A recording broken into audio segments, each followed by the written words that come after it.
بسم الله الرحمن الرحيم، وصلى الله على سيدنا محمد وعلى آله الطيبين الطاهرين.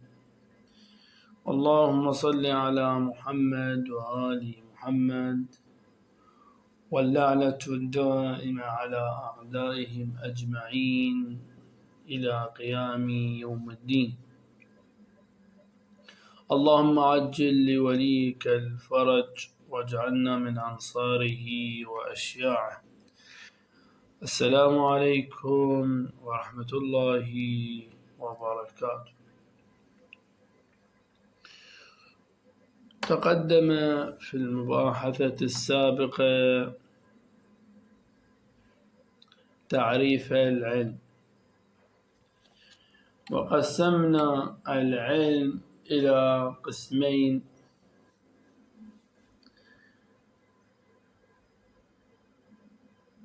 علم حضوري وهو حضور نفس المعلوم لدى العالم، وهو أن يعلم الشخص بأنه متألم، بأنه جائع، وما شابه من هذه العلوم، وهذا الذي يسمى بالعلم الحضوري، أي حضور نفس المعلوم لدى العالم. والعلم الحصولي بخلافه هو أن تحضر صورة المعلوم لا نفس المعلوم. أن تحضر مثلا صورة النار لا نفس النار.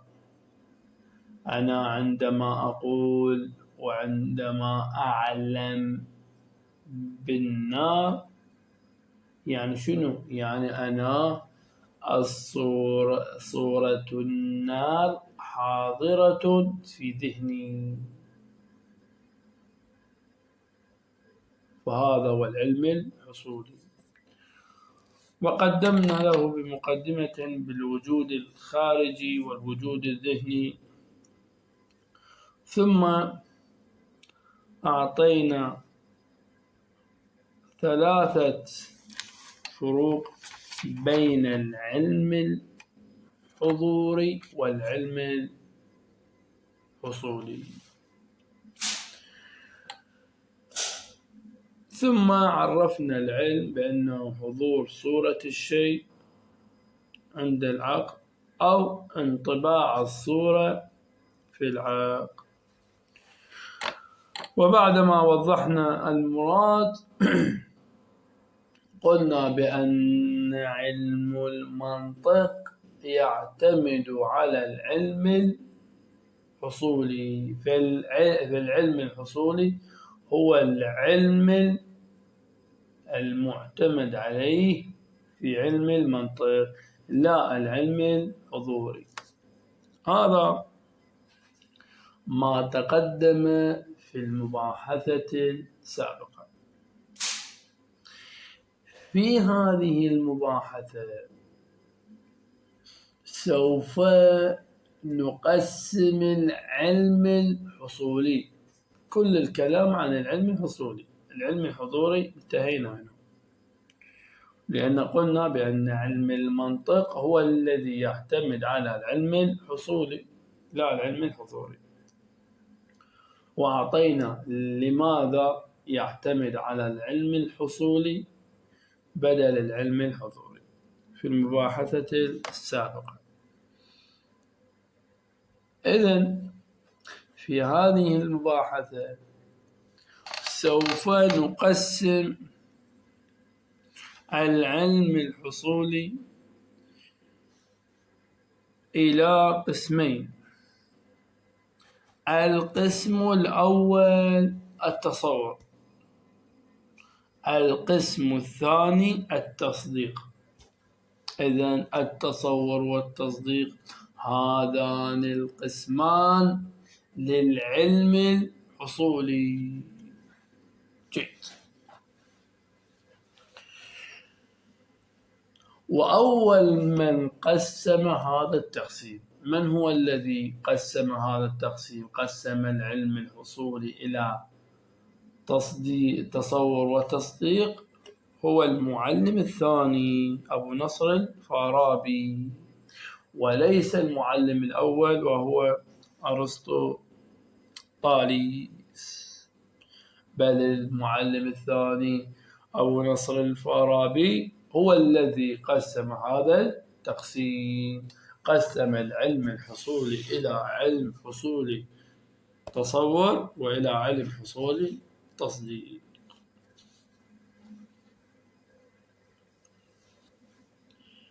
جيد. ما هو المراد من التصور وما هو المراد من التصديق؟ أولا معنى التصور. ما هو المراد من التصور؟ التصور عندما نقول نتصور هذا الشيء هو تصور مجرد لا يستتبع جزما واعتقادا.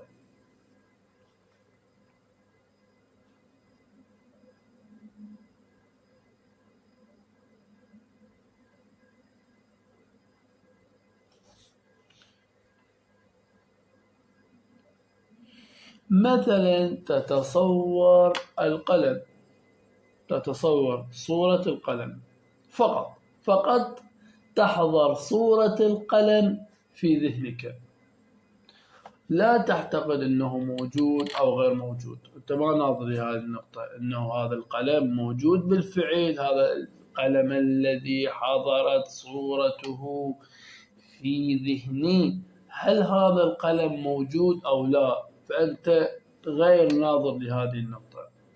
ما لون هذا القلم؟ تعتقد بلون مثلا معين، أنت كذلك غير ناظر إلى هذه النقطة. فمجرد أن تسمع لفظة القلم تحضر صورة القلم فقط، صورة القلم من دون اعتقاد بشيء، من دون حكم بشيء، هذا يسمى تصور. مثلا إذا سمعت بلفظة الإنسان،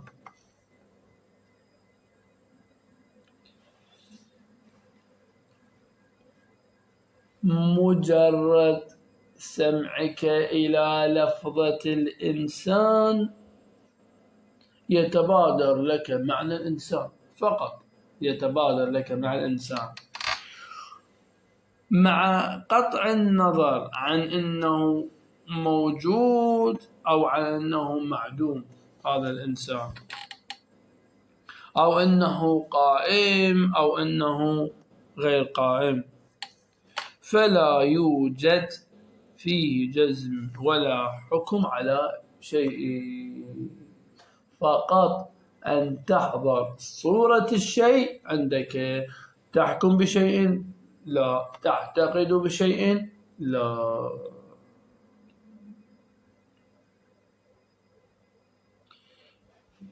فهذا هو معنى التصور. التصور هو فقط حضور صورة الشيء عند العقل من دون حكم ومن دون إذعان بشيء، وهذا التصور هو بسيط. يعني شنو؟ يعني فقط حضور صورة الشيء. هل يوجد عنصر آخر في التصور؟ لا، فقط هو حضور صورة الشيء، لا يوجد فيه اعتقاد ولا يوجد فيه تصديق بشيء، فهو بسيط. جيد، هذا هو المراد من التصور. إذن التصور بتعبير آخر هو أن تتصور شيئا، أن تحضر صورة الشيء عندك من دون أن تقول هذا الشيء أعتقد به أنه موجود، هذا الشيء أعتقد بأنه لونه كذا أو أن لونه كذا وهكذا. هذا هو معنى التصور.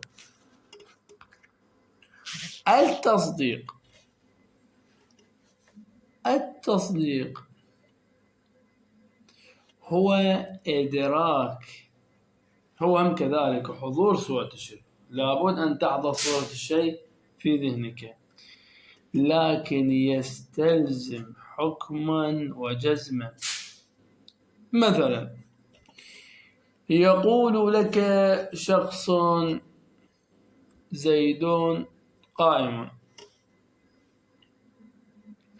هنا يوجد تصور، معنى زيد ومعنى قائم. أنا تحضر صورة زيد في ذهني، جيد، وتحضر صورة القيام في ذهني، جيد، ويوجد شيء آخر جديد يعني غير موجود، وهو الحكم بأن زيد قائم. فأنا أحكم على أن زيد في هذه اللحظة قائم، أعتقد بأن زيد في هذه اللحظة قائم.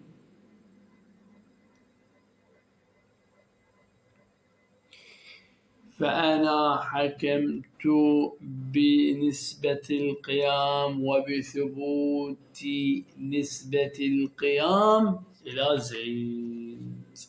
فإذن التصديق هو تصدق وتحكم بشيء. مثلا قبل قليل ضربنا مثال بالقلم، أن تحضر صورة القلم في ذهنك، هذا أين فقط؟ أين؟ في التصور، حضور صورة الشيء في الذهن من دون حكمة. أما في التصديق مثلا تحضر صورة الشيء في ذهنك، هذا هو التصور، ويوجد شيء آخر زائد على حضور صورة الشيء في الذهن، وهو أن تحكم مثلا بوجود هذا القلم، أن تحكم أو أن تعتقد بلون هذا القلم وتقول لونه مثلا أزرق. فإذا يوجد اعتقاد وتصديق بشيء، فهذا تصديق. لا يوجد اعتقاد، لا يوجد تصديق بشيء، هذا يسمى تصور. والتصديق كما هو موجود عندما يقول لك شخص زيد قائم، تعتقد بأن زيد قائم، فيوجد اعتقاد، يوجد جزم، يوجد حكم، تحكم بأن زيد قائم. كذلك في السلب تصديق، عندما يقول لك شخص زيد ليس بقائم، هنا أيضا تصديق. كيف؟ لأن إدراك بأن هذا الخبر مطابق للواقع، وهو هذا حكم بأن زيد، أحكم بأن زيد الآن ليس بقائم وإنما هو جالس مثلا. فالتصديق كما هو موجود في الإيجاب، يعني عدم السلب، ليس بالسلب، وهو كذلك موجود في السلب عندما نقول زيد ليس بقائم، فهنا كذلك هو التصديق. لماذا؟ لأنه دخل فيه التصور، دخل فيه الحكم، دخل فيه الاعتقاد. جيد. إذن الفارق بين التصور المجرد والتصديق، لماذا نقول التصور المجرد؟ التصور المجرد يعني ليس فيه حكما، ليس فيه جزما، لا يوجد فيه اعتقاد، نقول عنه التصور المجرد. إذن الفرق بين التصور المجرد والتصديق هو وجود الحكم والاعتقاد بشيء. فإذا جاء خبر أو جاءت صورة لم تستتبع حكما واعتقادا بشيء، مثل حضور صورة القلم في الذهن فقط الحضور، هذا تصور مجرد. أما لو استتبعت هذا أو استتبع هذا الخبر حكما على شيء واعتقاد بشيء، هذا يدخل في التصديق. جيد. هذا هو معنى التصور والتصديق. حصل خلاف بين العلماء، هل التصديق بسيط كما هو الحال في التصور، أو إنه مركب من أكثر من شيء؟ على قولين. الأول قال إن التصديق مركب من 4 أشياء. التصديق هذا الموضوع مهم ويفيد في كتاب الحاشية كذلك يفيد، لأنه تطرق لهذا الخلاف، وهو موضوع في كتاب الحاشية نوعا ما فيه صعوبة. فإذا فهمت الآن هذا المطلب ولا نتطرق إليه كما نتطرق إليه إذا درسنا مثلا كتاب الحاشية، لا، وإنما بشيء أقل، لكن يفيد إلى الطرح الموجود في كتاب الحاشية. نقول حصل خلاف بين العلماء هل إن التصديق هو مركب أو بسيط. التصور بسيط لا يوجد فيه خلاف، لكن التصديق هل هو مركب أو بسيط؟ القول الأول قال إن التصديق مركب من 4 أمور. الأمر الأول تصور الموضوع. مثلا عندما نقول زيد قائم، هذه القضية، زيد قائم. أولا نتصور الموضوع، هذا العنصر الأول الذي يشكل لنا التصديق. من هو الموضوع؟ زيد. عندما نقول زيد قائم، زيد هو الموضوع. تصور المحمول اللي هو القائم، هذا العنصر الثاني. العنصر الثالث تصور النسبة بين الموضوع والمحمول، أن نتصور هذه النسبة اللي عندما نقول زيد قائم، نسبة القيام إلى زيد، أن نتصور هذه النسبة عندما نسبنا القيام إلى زيد. النسبة هي التي موجودة ما بين الموضوع الذي هو زيد وما بين المحمول. جيد. هذا العنصر الثالث. العنصر الرابع والأخير إذعان النفس وتصديق النفس وحكمها بثبوت النسبة للموضوع أو سلب النسبة عنه، كما قلنا إما أن تكون إيجابية أو تكون سلبية. زيد قائم، زيد ليس بقائم. إذن عندنا 4 عناصر هي بهذه 4، وهو تصور الموضوع، تصور المحمول، تصور النسبة، والحكم. هذه العناصر 4 هي التي شكلت لنا التصديق. جيد.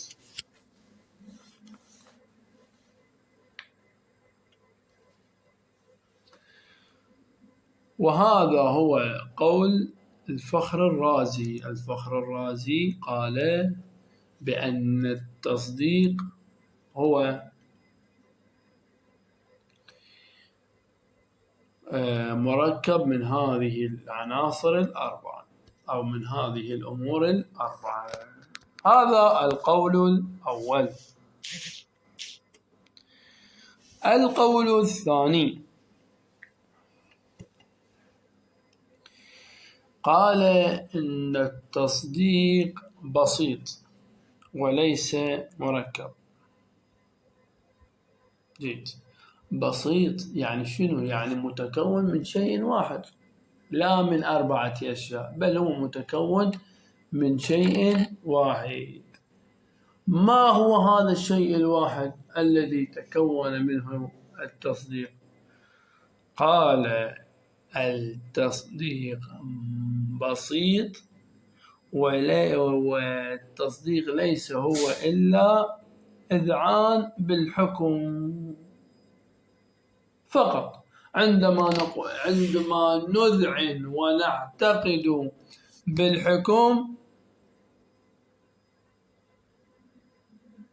هذا هو التصديق. كما قلنا في أول المطلب، بين التصور والتصديق هو فقط الإذعان والاعتقاد بالحكم. هذا هو الذي يشكل لنا التصديق. جيد. فنسأل أصحاب القول الثاني: أما الأجزاء الباقية اللي ذكرها الفخر الرازي بالقول الأول، تصور الموضوع، تصور المحمول، تصور النسبة بين الموضوع وما بين المحمول، ماذا تفعلون بهذه العناصر الثلاثة المتبقية؟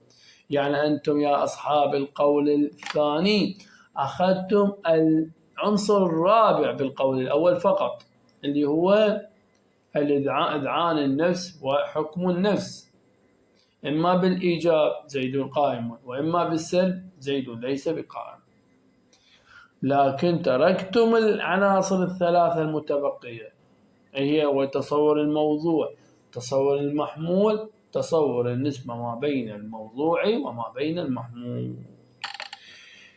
أصحاب القول الثاني قالوا: أما الأجزاء الثلاثة فهي مقدمات لهذا إذعان النفس، وليس داخلة في حقيقة التصديق. وليس هو داخل هذه الأجزاء، هي مقدمة. يعني أنا كيف يحصل لي التصديق بأن زيد قائم؟ أنا جاء لي شخص وقال لي زيد قائم. جيد. فأنا أريد أن يحصل عندي الحكم والإذعان والاعتقاد بأن زيد نعم حقيقة قائم. كيف يحصل لي الإذعان؟ يحصل لي إذا حصلت لي هذه المقدمات الثلاثة. المقدمات الثلاثة حصلت لي، أنا يحصل لي الحكم. إذا تصورت الموضوع، تصورت زيد، حضرت صورة زيد في ذهني، جيد، عرفت من هو زيد. تصورت معنى القيام، ما هو المراد من القيام، حضرت صورة القيام بزيد في ذهني. تصورت النسبة بين الموضوع والمحمول، نسبة القيام إلى زيد. فإذا تصورت هذه النسبة، بعد ذلك أذعن وأحكم بنسبة القيام إلى زيد، وأقول بأن زيد فعلا قائم، أو بأن زيد ليس بقائم عندما نقول زيد ليس بقائم. إذن هذه الأمور الثلاثة هي مقدمات لإذعان النفس، هي مقدمات حتى النفس تحكم بثبوت المحمول إلى الموضوع. أما هل هي داخلة في نفس التصديق داخلة في نفس الحكم؟ لا كلا. جيد. ذلك القول الأول للفخر الرازي، وهذا القول الثاني لمجموعة من الحكماء، لمجموعة من العلماء الحكماء. وعلى ما يبدو وهذا هو القول الصحيح، القول الثاني الذي يقول بأن هذه الأمور الثلاثة هي مقدمات للتصديق وليس هي نفس التصديق. جيد. سوف نطبق العبارة إلى أن نصل إلى التنبيه. وماذا يراد من هذا التنبيه؟ يقول المصنف: التصور والتصديق. قلنا بأن هذين القسمين هما للعلم الحصولي وليس للعلم الحضوري. جيد. يقول: إذا رسمت مثلثا تحدث في ذهنك صورة له، صورة هذا المثلث تحضر في ذهنك،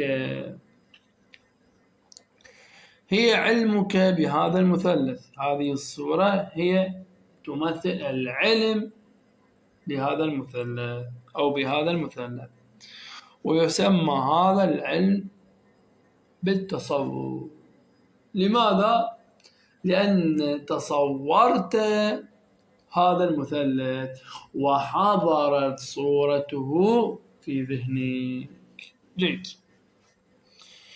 ما هو التصور وما هو المراد من التصور؟ يقول: وهو هذا تعريف التصور: تصور مجرد لا يستتبع جزما واعتقادا. فالتصور لا يوجد فيه اعتقاد، لا يوجد فيه جزم، فقط تحضر صورة الشيء في ذهنك. صورة القلم حضر الآن، صورة القلم حضرت في ذهني فقط، لكن لا أحكم بأن هذا القلم موجود أو لا، بأن هذا القلم لونه كذا أو لا، لا أحكم بهذه الأمور، فقط صورته تحضر في ذهني. ثم يقول: وإذا تنبهت إلى زوايا المثلث تحدث لك أيضا صورة في ذهنك، وهي أيضا من التصور المجرد، يعني الذي لا يستتبع حكما. فإذا أنا انتبهت إلى الزوايا كذلك تحضر زوايا هذا المثلث في ذهني، ولا يوجد فيه حكم هذا التصور ولا يوجد فيه إذعان. جيد. ثم يقول: وإذا رسمت خطا أفقيا وفوقه خط، فوق هذا الخط عموديا مقاطعا له لهذا الخط أفقي، تحدث زاويتان قائمتان، فتنتقش صورة الخطين والزاويتين في ذهنك من دون حكم، فقط حضور وانتقاش لهذه الصورة في الذهن. البعض أشكل على لفظ الانتقاش بإشكال، ثم قد يورد هذا الإشكال، ولكن هذا يحتاج إلى درس، يعني كأنما أوسع من هذا الدرس وأعمق من هذا الدرس حتى تطرح مثل هذه الإشكالات. لكن بالنتيجة يوجد هنا إشكال، ومن أراد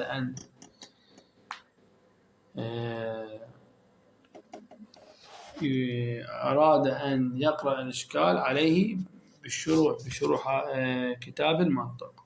بالنتيجة حضور صورة هذه الزاوية القائمة هو كذلك من التصور المجرد. لماذا؟ لأن لا يوجد فيها حكم ولا يوجد فيها إذعان بشيء. ثم يقول: وإذا أردت أن تقارن بين القائمتين، بين الزاوية القائمة الأولى والزاوية القائمة الثانية، ومجموع زوايا المثلث، فتسأل في نفسك هل هما متساويان وتشك في تساويهما. هل هما متساويان الزاوية الأولى والزاوية الثانية أو لا؟ تحدث عندك صورة لنسبة التساوي. ما هو نسبة التساوي؟ فقط حضور صورة نسبة التساوي في ذهنك بينهما، بين الزاوية الأولى القائمة، الزاوية القائمة الأولى والزاوية القائمة الثانية. ويقول وهذا التصور للنسبة من التصور المجرد، أي التصور الذي لا يستتبع حكما ولا يستتبع إذعانا بشيء. فإذا التصور فقط أن الذهن تحضر فيه الصورة للشيء. هاي أكثر من مرة أكررها حتى نفهم الفرق بين التصور والتصديق. التصور فقط أن تحضر صورة مثلا الكتاب في ذهني. عندما مثلا يقال عندك كتاب قطر الندى، فقط حضرت صورة قطر الندى في ذهنك، لكن هل حكمت بأن هذا قطر الندى موجود أو لا؟ لونه ما هو؟ فقط لا تحكم بهذه الأمور، فقط تحضر صورة وتتصور هذا الكتاب. هذا هو من التصور المجرد الذي لا يستتبع حكما ولا يستتبع إذعانا بشيء. جيد. فيقول فإذا برهنت على تساويهما، تساوي الزاوية القائمة الأولى وتساوي الزاوية الثانية، تحصل لك حالة جديدة. هذه الحالة الجديدة مغايرة للحالات السابقة. الحالات السابقة فقط الحضور الذهني يحضر في ذهنك ولا يوجد حكم آخر. أما الحالة الآن لا، فوق ما تحضر الصورة يوجد حالة أخرى. ما هي الحالة الأخرى الجديدة التي الآن حضرت؟ وهي إدراك لمطابقة النسبة للواقع المستلزمة لحكم النفس وإذعانها وتصديقها وتصديق النفس بالمطابقة.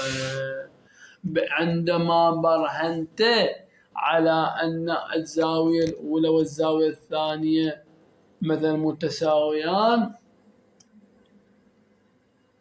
حضرت حالة جديدة عندك، وهي اعتقدت وأذعنت بأن هذه النتيجة التي وصلت إليها مطابقة للواقع، وحقيقة أن الزاوية الأولى هي متساوية بالنسبة إلى الزاوية الثانية أو مع الزاوية الثانية. هذه الحالة الجديدة وهي الاعتقاد والإذعان بأن هذه النسبة مطابقة للواقع، أو لا، حتى الاعتقاد والإذعان بأن هذه النسبة غير مطابقة للواقع، هذا كذلك هم تصديق واعتقاد. جيد. يقول وهذه الحالة أي صورة المطابقة للواقع.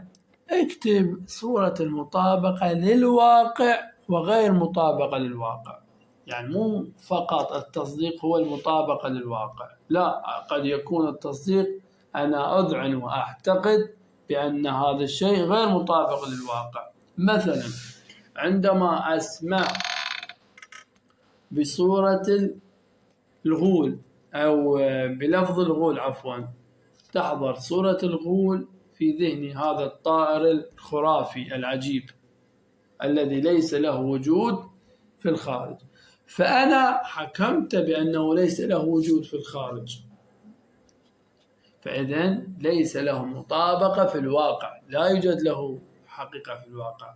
هذا كذلك يدخل في التصديق. إذن التصديق يشمل إذا أنت اعتقدت بأنه هذا مطابق للواقع أو غير مطابق للواقع. كما أن المصنف سوف يأتي وينبه على هذه النقطة. فإذا يقول صورة المطابقة للواقع، واكتب وغير المطابقة للواقع التي تعقلتها وأدركتها. جيد، هي التي تسمى بالتصديق. إذن هذه الحالة الجديدة وهي إذعان النفس واعتقاد النفس بأن هذا الشيء مطابق للواقع، أو إذعان النفس واعتقاد النفس بأن هذا الشيء غير مطابق للواقع، هذا هو التصديق، وهو الاعتقاد بشيء والإذعان به. لأنها إدراك هذه الأمور عندما تدرك بأن هذا مطابق للواقع وغير مطابق للواقع، لأنها مثل زوايا المثلث، لأن إدراك يستلزم تصديق النفس وإذعانها وإذعان النفس. فبما أنه يستلزم هذا الشيء وأنه تعتقد بأنه هذا مطابق للواقع، يستلزم أن نفسي تصدق بهذا الشيء، تصدق بهذا الشيء. تسمية للشيء باسم لازمه. هنا جواب عن سؤال: لماذا سمي بالتصديق؟ لماذا؟ نقول الجواب عن هذا السؤال: أنت عندما تدرك بأن هذا الشيء هو مطابق للواقع، يعني شنو؟ يعني أنت تصدق، يعني هذا إدراكك بأن هذا الشيء مطابق للواقع، يعني شنو؟ يعني يستلزم أن أنت مصدق بهذا الشيء، بأن هذا الشيء مطابق للواقع. مثلا عندما برهنت على أن الزاوية القائمة الأولى هي مساوية للزاوية القائمة الثانية، فأنت أدركت هذا الشيء من خلال البرهان الذي قمت به، وهذا الإدراك يستلزم أني صدقت بهذا الشيء بأنها الزاوية القائمة الأولى مساوية للزاوية القائمة الثانية. فإذا هذا الإدراك عندما أبرهن على شيء يستلزم التصديق، لأنه يستلزم التصديق سمي بالتصديق، سمي هذا القسم الثاني بالتصديق.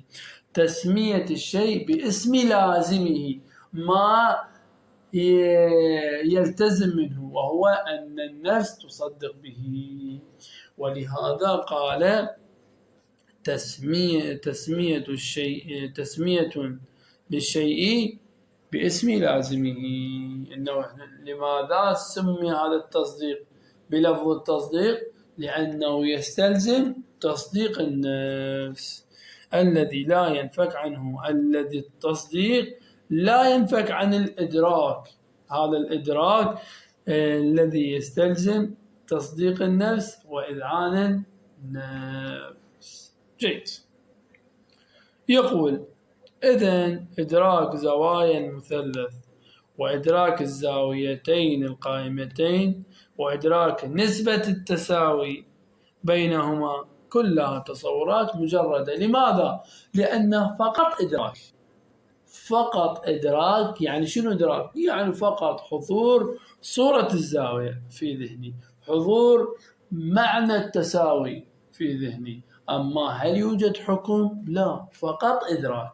فإذا إذا فقط إدراك ولا يوجد حكم ولا يوجد إذعان النفس وتصديق النفس، فهذا من التصور المجرد لا يتبع حكم وتصديق. أما إدراك أن هذا التساوي بين الزاوية القائمة الأولى والزاوية القائمة الثانية صحيح، يعني اعتقدت بأن هذا التساوي صحيح بعد أن برهنت عليه، بعد أن قمت بقياس ما بين الزاوية الأولى والزاوية الثانية، اعتقدت بأن هذا التساوي حقيقة واقع في الخارج صحيح، وواقع مطابق للحقيقة في نفس الأمر، فهو التصديق من القسم الثاني. إذن هذا الفرق ما بين التصور وما بين التصديق.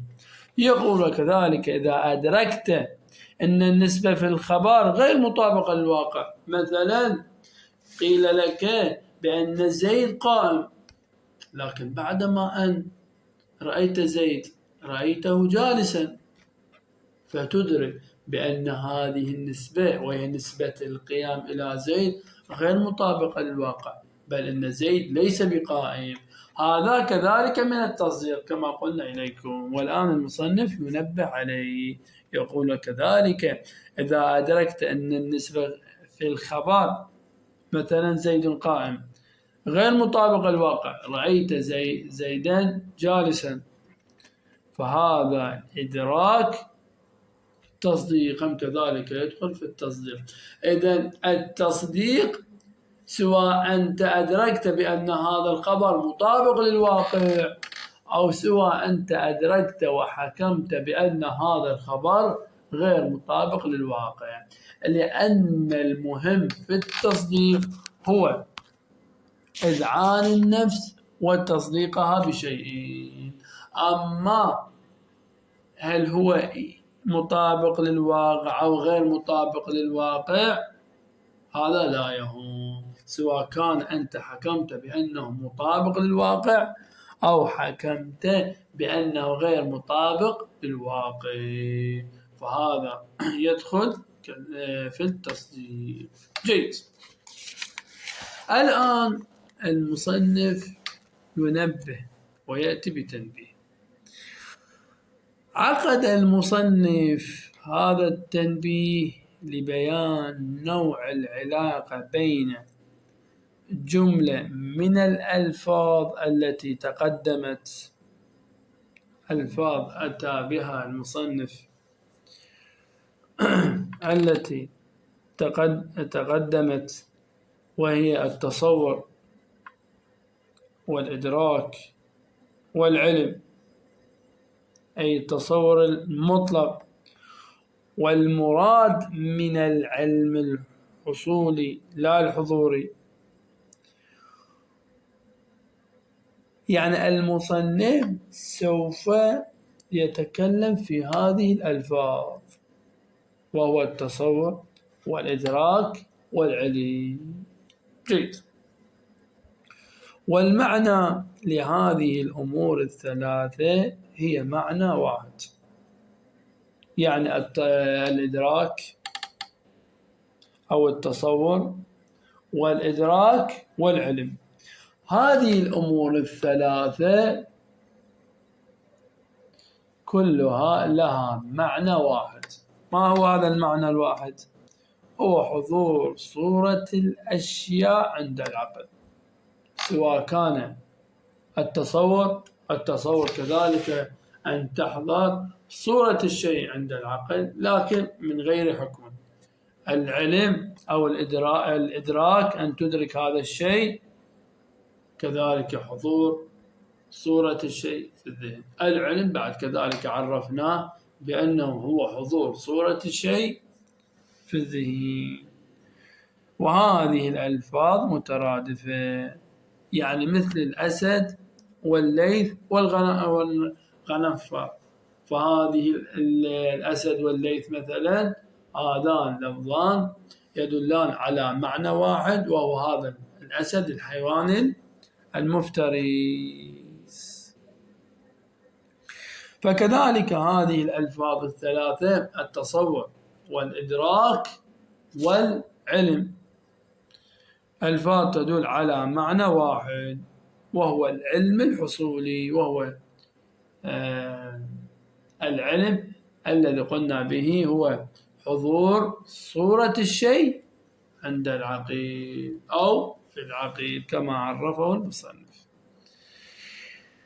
هذا جيد. الآن عرفنا بأن التصور وأن لفظ التصور ولفظ الإدراك ولفظ العلم، هذه الألفاظ الثلاثة تدل على معنى واحد، وهو شنو؟ حضور صورة الشيء عند العقل. جيد. أما التصديق وهو اللفظ الرابع الذي استعمله المصنف. فهذا التنبيه يعني أنه على هذه النقطة، هذا التنبيه يتكلم عن معنى الألفاظ التي استعملها المصنف استعمل هذه الألفاظ، فشنو الربط بين هذه الألفاظ؟ في هذا التنبيه نحن الآن نتكلم عن الربط والعلاقة بين هذه الألفاظ. إذن التصور والإدراك والعلم معنى واحد، وهو حضور صورة الشيء عند العقل. أما التصديق، ما هو التصديق؟ نقول بل حتى التصديق في الحقيقة تصور. يعني شنو؟ يعني التصديق هم كذلك حضور صورة الشيء عند العقل، لكن هذا التصديق معه حكم وإذعان وتصديق النفس فقط. هذا هو الفرق. بأن ما هو الفرق بين الألفاظ الثلاثة الأول اللي هي التصور والإدراك والعلم وبين التصديق؟ نقول من خلال حضور صورة الشيء عند العقل لا يوجد فرق، كما أن تلك الألفاظ معناها حضور صورة الشيء عند العقل، كذلك التصديق حضور صورة الشيء عند العقل، إلا أنه التصديق يختلف عن التصور والإدراك والعلم بهذا الشيء. ما هو هذا الشيء؟ التصديق يوجد فيه حكم وإذعان وتصديق النفس، بخلاف التصور والإدراك والعلم لا يوجد في هذه الألفاظ الثلاثة لا حكم ولا إذعان ولا تصديق النفس. جيد.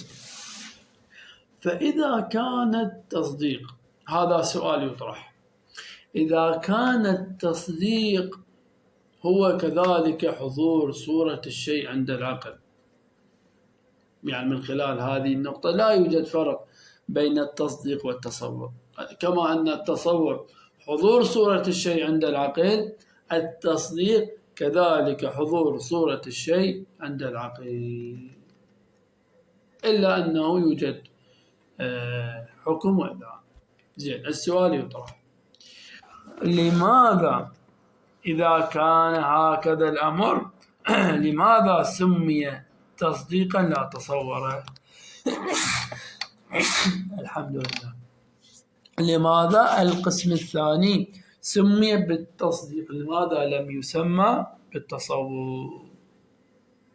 الجواب: حتى يحصل تمييز بين التصور الذي ليس أو لا يستتبع حكما، قلنا هو تصور محض، تصور مجرد،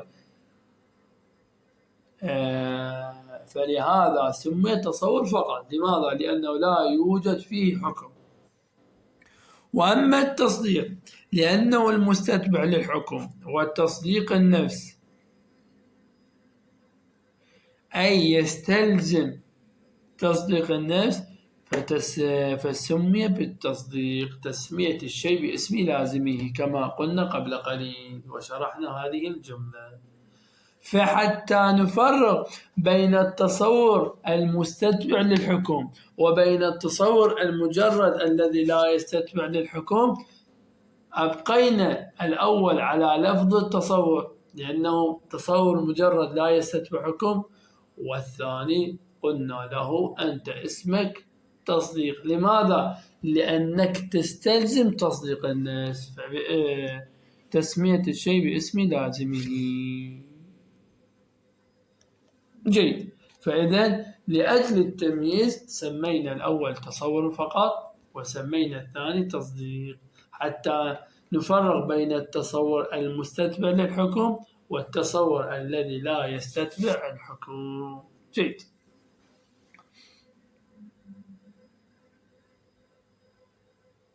أما إذا قيل التصور المطلق، إذا قيل جئنا بهذا اللفظ التصور المطلق، شنو معناته التصور المطلق؟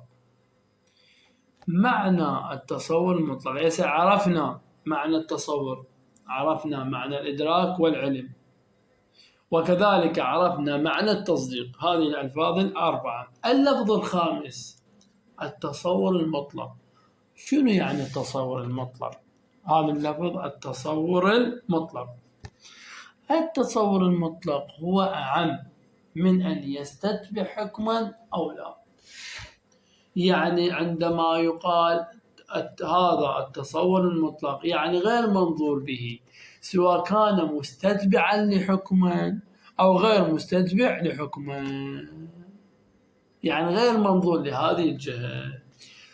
فبما أنه هو أعم من أن يستتبع حكم أو غير أن يستتبع حكم، فهو يشمل أو هو أعم من التصور والتصديق، والذي هو يساوي العلم. التصور المطلق هو تعريفه نفس تعريف العلم، وهو حضور صورة الشيء عند العقيل. هسه هذا الحضور استتبع حكما أو غير مستتبع للحكم، فهو غير ناظر لهذه الجهة، فهو إذن أعم من التصور المجرد الذي غير مستتبع للحكم، وعم من التصديق هو التصور المستتبع للحكم. هذا ما هو المصنف أراد أن ينبه عليه بهذا التنبيه. إن شاء الله في المباحثة القادمة نطبق عبارة التنبيه وندخل بماذا يتعلق التصديق والتصور. وصلى الله على محمد وعلى آله الطيبين الطاهرين. اللهم صل على محمد وآل محمد.